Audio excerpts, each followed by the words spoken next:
10 to 11, I was standing at the door. I was in the next street to where my mum was. And I heard voices coming up the lane. And I knew. I heard my mum saying, I didn't ken how we're going to tell her.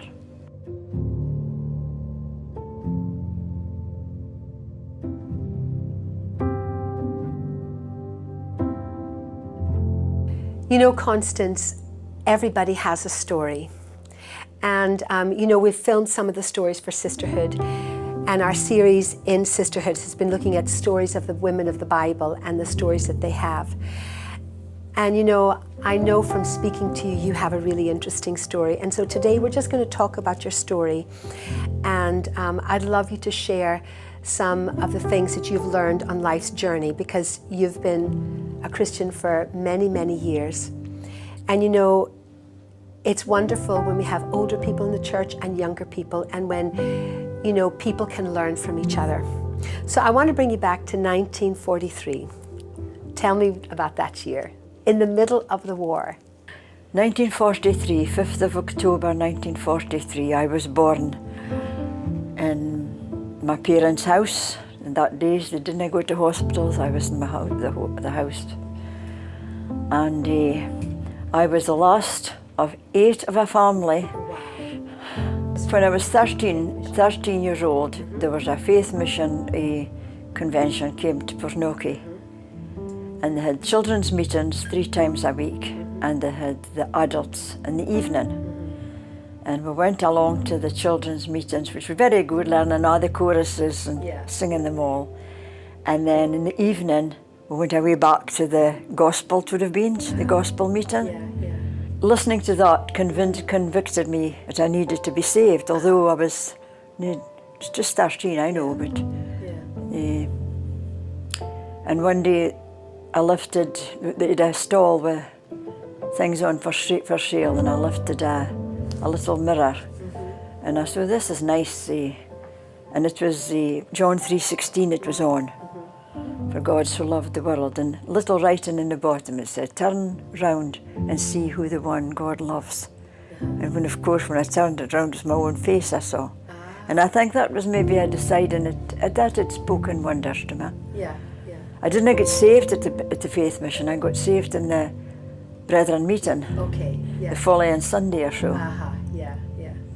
And that was the message of not missing a golden opportunity. Wonderful. And that was the 4th of November, 1956. The first real huge big trauma to really happen to you was when around the age of 14 you said your dad developed cancer. And you spent most of the time, you said you were at school then, and in those days you could leave school when you were 15. Well, you could leave school at 15 if you wasn't going on to... But you left a little bit earlier. Well, I would have been leaving about the Christmas, but I got left in October because the October holidays. To help your mum look after your dad. Because he was bedded for a long time, 6 months maybe or so in his bed. So you're 15, you're the baby of the family, but really you're having to look after your dad. You had a couple of brothers still living at home that you were helping to cook and clean for, and helping your mum. And then sadly your dad passed away, and he's only 59 years old, and you're only 15 yourself, and your mum is 58, and she was absolutely devastated. What did you do at that time? How did you cope with that real tragedy in your life? It was very difficult, because although my brother's name was at the sea, the fishing, and my sisters were in Elgin, they lived there, I was just left solely kind of responsible and caring for my mum, and it was quite a lot for my age, really, and I had to learn to do things, wash and iron and do different things and cook. And in those days there's not automatic washing machines and all that kind of stuff. With an automatic washer, but I mean, housework then was a lot more difficult than then, and I had to cope with my mum although my mum was a Christian and was saved, she didn't have the faith that my dad had. And then at 15 and a half, I got a job in a local shop. Okay. And that was fine. It was home for your lunch, stopped at 5 o'clock and stuff. Yeah. But then the shop got sold, and I looked for a job, and got a job in Elgin, in Johnston's Woolen Mills, the weaving office there. Okay. When I was 18, I think it was, I would have been 19. So you're living at home, you're helping your mum's devastated, she's lost her husband, looking after your brothers, and just, either working in the house or working at work. And then, then you went and got yourself a job. When you're about 21, we'll move on to about 21 years old, you find yourself in this job, and you meet this wonderful man. Yeah. And that's when I met him. And I was just thinking the day how your path is led and how your path is planned. I suppose I've been thinking of what would lie ahead with your future. But God has our future and our path led. Our path is planned before we're even born. It does. And the way that we see things and the way that God has planned things is entirely different. Yeah. When I went to work in Constance, it maybe opened my eyes to a bit of how they were, the people I worked with, and the people, it was a big establishment. I wouldn't say that there was a lot of Christians there, and But Jim was a Christian. but he was not there at that time, you see. Right. And then when he got a job there, it was strange. Well, it was all in God's plan, I suppose, that we met there. And you were 21? I was 21 when I first went out with him, and he was 31. Right. I think it's amazing, you meet this wonderful man who's a joiner and he's a Christian, and you're dating for 2 or 3 years, you said, and then 3 years, you finally decide to settle down, and you said to me that you were determined that wherever you settled down, you needed to stay near your mum because you had that responsibility to. Well, and as well, I was thinking of that today as well. Yes, I knew that my mum played a large part in that because I didn't want her to be on her own, and she just depended. This is the thing. She depended fully on me. On you. The 6th of July 1968, I got married first to Jim, and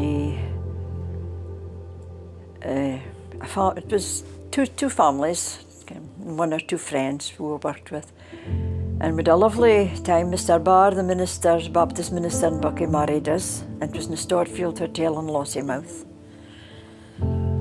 And then we went to Oban for our honeymoon. Everything was fine, we had a lovely time, then we came back home to Bernogie into our own home. So what did your own home look like? We had a living room and a bedroom and a kitchen, and it was just rented rooms, but they were all outside toilet. Aye, it was just all done up to our own taste. Yeah. And a few weeks later, maybe a month later, I realised that I was pregnant. Delighted. Jim went away on Monday morning to Inverness, and he came back home on Friday about 8 o'clock.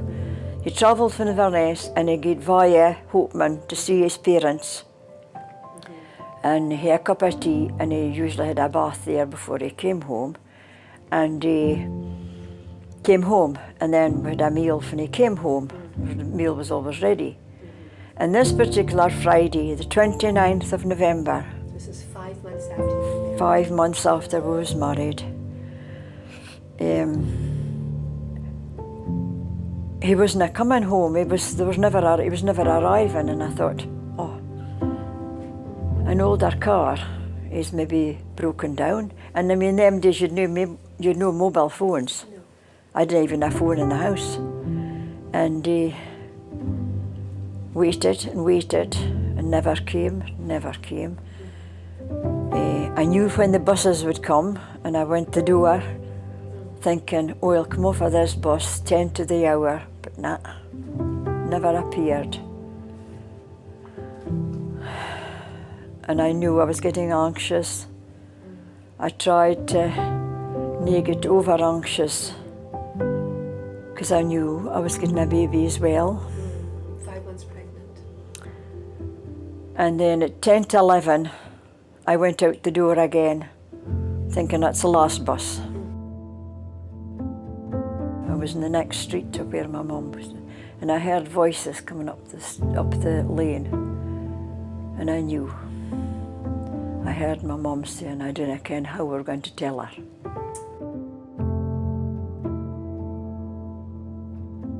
He said, oh, there's been an accident and Jim has been killed.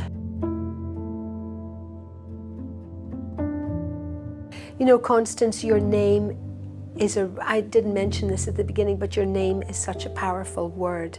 It's such a powerful declaration over your life. That your name is constant. And there's that constant faith that you've had, that constant faithful God that has been with you through everything. How was it that night? You know, the shock of everything. How did you manage to pick yourself up? You're now carrying your first baby, knowing that daddy's never going to see this little girl or this little boy you didn't know at the time. How did you pick up your pieces after that? I went down to my mum's that night and stayed there. The next day, my other sister-in-law came over and she took me to Hopeman. I went to see his parents. I think I was just on an automatic pilot. Must have been. I don't know why I could have done that now, but looking back, that's what I did. I thought if I get up there, I'm close to his family. And I wanted to discuss any arrangements with them, because I wasn't sure at that point whether they would want him back to Hopeman to be buried from, or what. But my home was in Pornokie, in our home. And that's why I went up to Hopeman and discussed it. And his mother, who was elderly as well, his father was older still than her, the first thing he said was if I could only exchange places with him. However, I said to his mother, you know, how did she feel about it? And she says, oh no, she says, he's made a home. You've got a home together. That's where to have your service. Because at that days, it was a house you had your services in. Did you ever feel angry with God? Did you feel disappointed or let down? No, I was too much in shock. And all I wanted to concentrate on, well, I got the funeral was by, the funeral was on the Tuesday.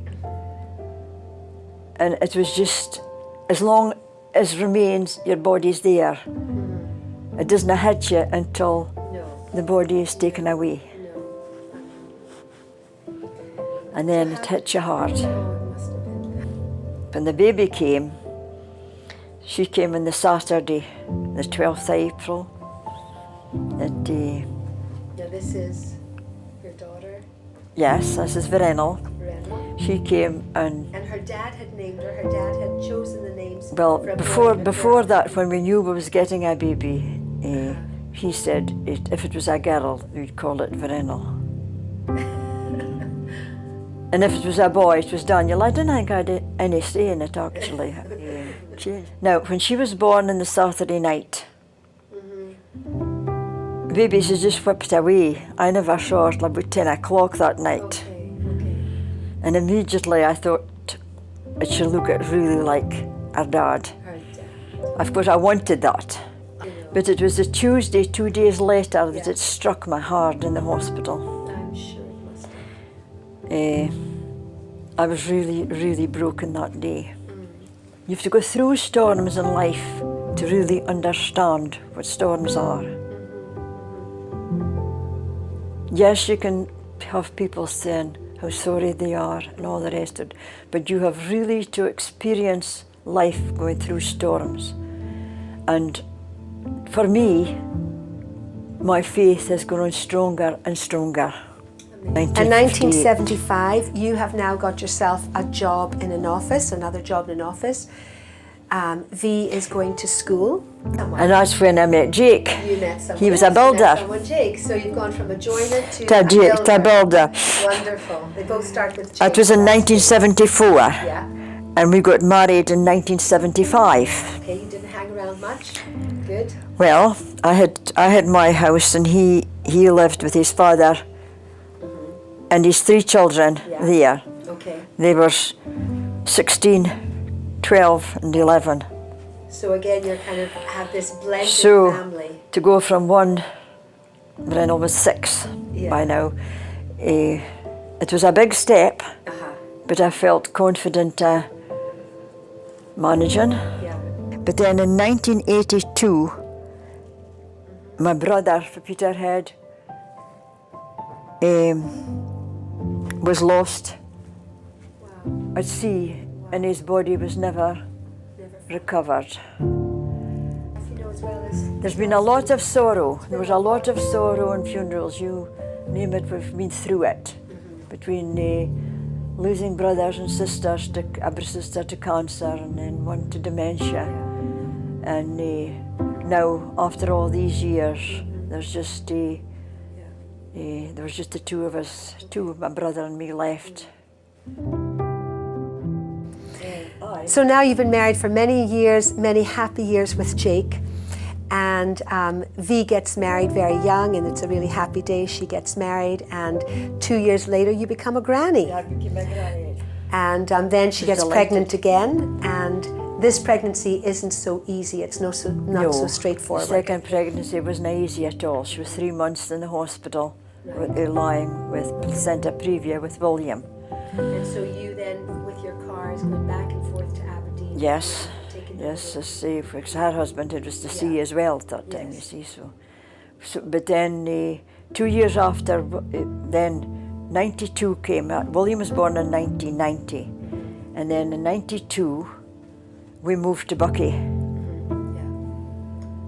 And 6 weeks later of moving to Buckie, I got a phone one day for Jake's employers to say that Jake had landed in the hospital. Wow. He was in Buckie Hospital, but he was being put right away to Elgin. I was looking after William at that time, because Brennell was away and getting her scans in Aberdeen, because she had placenta again with Stephen. Yeah. And but we got rallied round, and I didn't get time to go to Buckie. I had to wait till he was in Elgin, and I went up then. And that was on Monday. That week he came on fine, and he got back home on the Sunday Okay. with the instruction to come back on the Monday to get on the treadmill to see to do some what damage was done to the heart. Okay. Again on the Monday, Yeah. I was working in the morning, and Brennell went round for him, round for Jake to come round to her house, and side the bearings, and he was making himself ready to go way up to this Okay. treadmill. Yeah. Yeah. His son came home from the sea that day, and he took him up. Okay. So just before his son came, he says, "Oh, well, I went into the bathroom and get freshened up to go to Yeah. Elgin." And we were in the kitchen preparing the tea. William was toddling, about 18 months, maybe 20 months. Yeah. When he was crying to William was crying, Granda. Jake did cry back. William has been in the lobby, like, Yeah, yeah. and we never heard anything else. Oh. And I thought, something's happened. He's taken off along. And when I got through to the bathroom, I couldn't get in the door. Okay.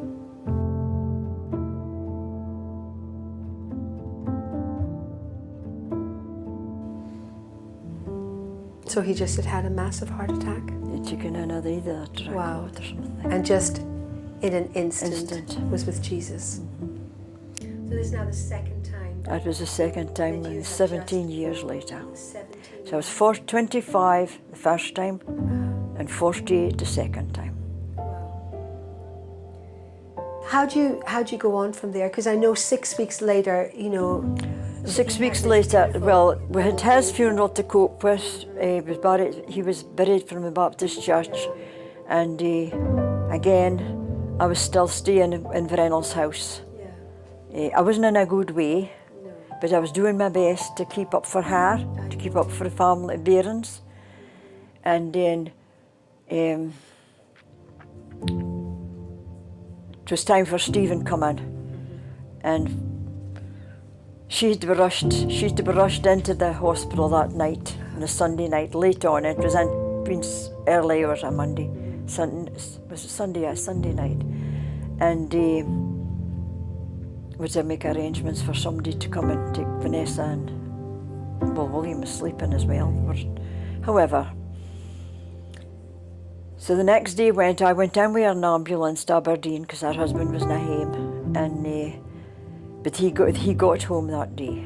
So I got home, and it was a long waiting, and we were very anxious, very, very anxious, because we knew that it was taking too long.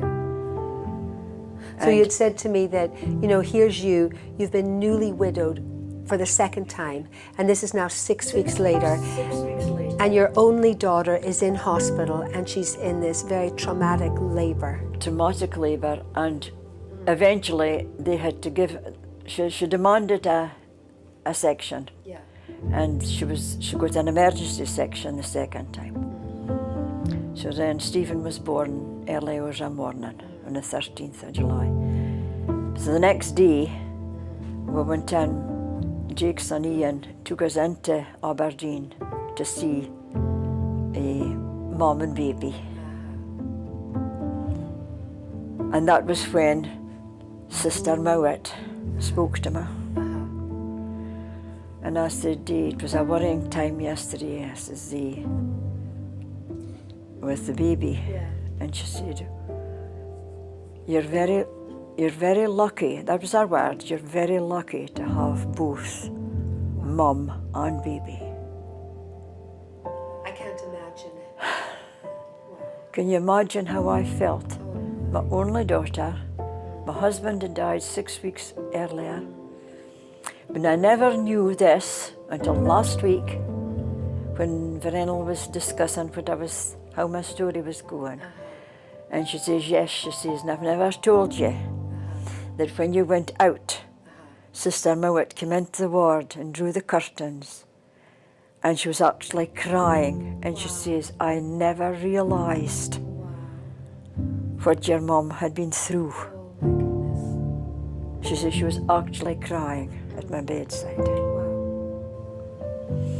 It's that stoicness you have within you that I have to keep going for the sake of the grandchildren. I have to keep going for the sake of my mum. I have to keep going for the sake of my daughter and things like that. It's just that constant. It was just when then reality hit home again.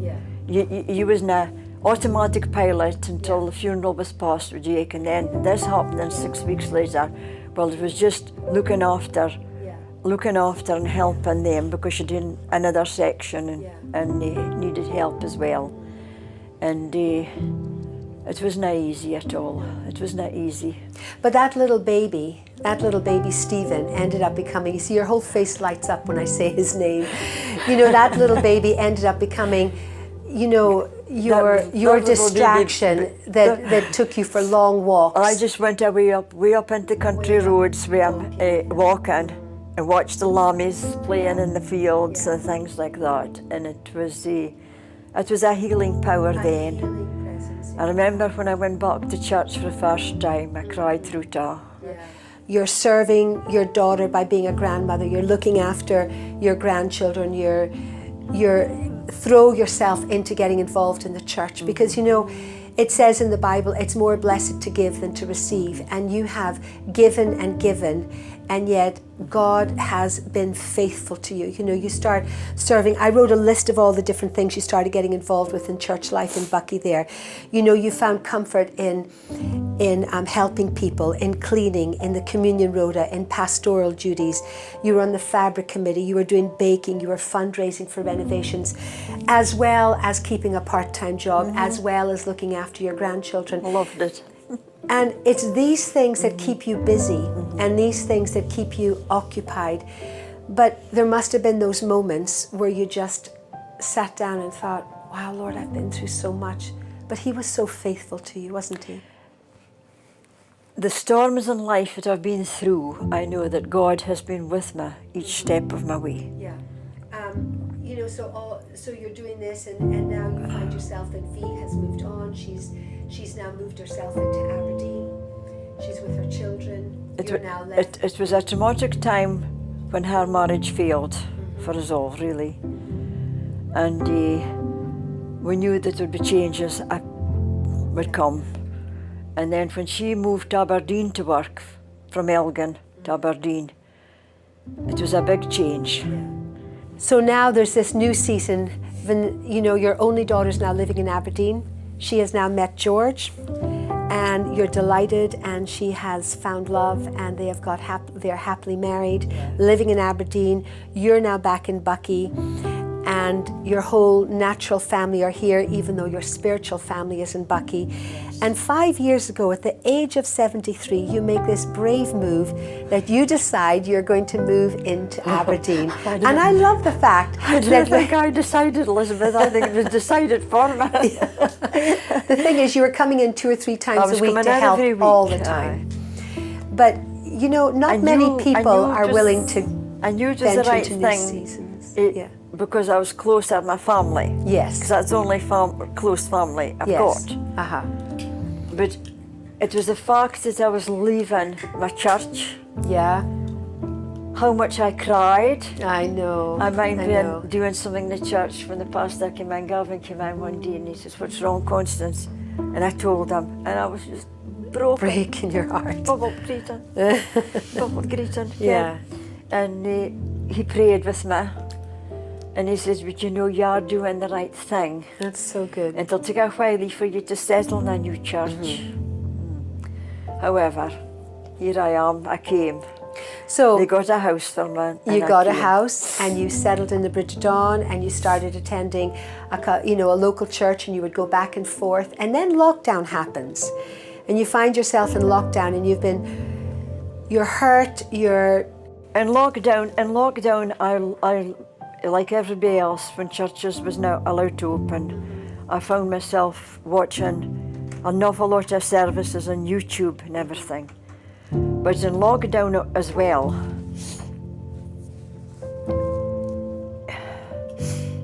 that was March this year,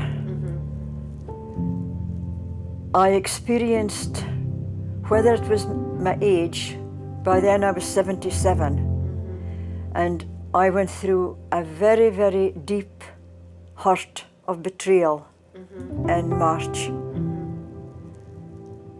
And although I had been through many storms in life, and God took me through them all, and led me through them, and led me onto the paths that I was on, when it came to that in March, I found myself completely broken.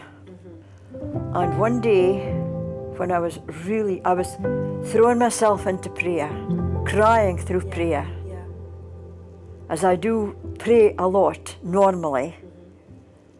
And I found myself asking God, why are you putting me through this again?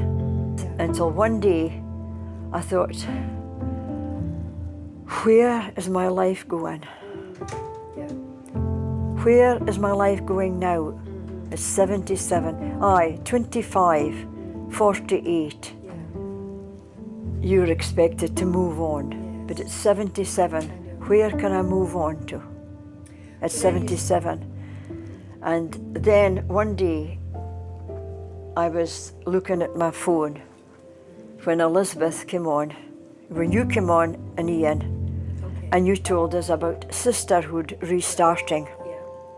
And I said, I wonder what Sisterhood is. Because I'd been heavily involved in Bucky with Women's Fellowship, I thought,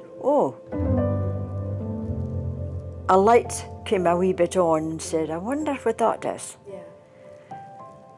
And so I put on the YouTube on the TV, on my TV, and searched for it. And I came across that story. It was on that day. Was the first stories I listened to was Carol and Leanne. And I was tears streaming down my eyes. And I listened to one or two more. And then it stayed in my mind. I'd never told anybody, I never spoke, I had nobody in, I was on my own. And then that evening, I plucked up the courage to text you and message you to say, what is Sisterhood? Is it for young folk? Is it for mother and toddler groups? I didn't care if it was a mother and toddler or if it was young folk. I said that I was old, and that I'd moved here for another place. And first thing in the morning, I got a message box saying, it's for ladies of all ages and you'll be made very welcome. I remember that Thursday when you came in, and it was just lovely to see you. And you know, you have been so faithful and every Thursday. That day, I had my friend Moira was a good listener to me, and I said it to her, and she says, "Well, look, I'll easily come with you." That's lovely. And I said, "Well, that's fine." So we went to Sisterhood, and I'll never forget that day. And I thank God for that day. Because when I came into Sisterhood that day, Elizabeth, I couldn't speak for crying. I was completely broken. And the welcome and the love and the kindness from different ladies that came and spoke to me, it was so encouraging. At least I thought, oh, I'm getting help and I've got something to look forward to. Then we started coming to the church. And again, the welcome here. And to think now, when I think about myself. So you started this story in the Close Brethren. I started a way back, 20 odd years of my life, 21 years of my life or so, 20 odd years, not more than 21, 20 odd years of my life in being brethren. Then I was 46 years a Baptist. Come on. And now I come to Pentecostal, never ever dreamt that this is where I would land. But you know, God has led me here. He has. He has. And I've been so happy here. I've poured my story out to Ian. I've poured my story out to Pastor Thomas. Pastor Tom has been really lovely to me. He hasn't got my story, but he's been really lovely. And you know, it's just a joy, and I really look forward to it. And every day I thank God for the welcome and the kindness and the love that's been shown, and to where I've been led. So let you know that I'm a lot closer to God although I've come through a bad time, March, April, May, it goes to show that God is leading me and showing me that He saw the bigger picture Yeah. in my life. Yes, I can still be hurting at times. Yes, I am healing, maybe not 100% healed yet, but healing is well in the way. I've had conversations with Ian as to difference of opinions with different things, but it's been good, and I'm waiting for this, a spare hour he's got to have other 2 things to challenge him with this week. The other thing is, I think the thing is, you know, it's not about denominations. No. It's not about what church you go to. Yeah. It actually is about the relationship you have with Jesus. And I think, you know, what I take from your story is, Constance, here you are in your late 70s, and you are still allowing God to lead you into new pastures, to new seasons of life. And you know, I started writing down, you know, you've come into the church here, and you got involved straight away in the coffee bar, you were washing the laundry, you were baking for the Macmillan coffee morning, Sisterhood evenings, you were getting involved with that, and you've even joined the choir. And I just think it's wonderful that actually it doesn't matter what age we are in life, we can serve. And until we take our last breath, I want to be running that race for Jesus. I want to keep pressing forward, going towards the goal. And always pressing on. And I know some of your favorite chapters you spoke about, Psalm 91, and that's been such an important one for you. Yes, because it promises there that God is His everlasting arms around us, but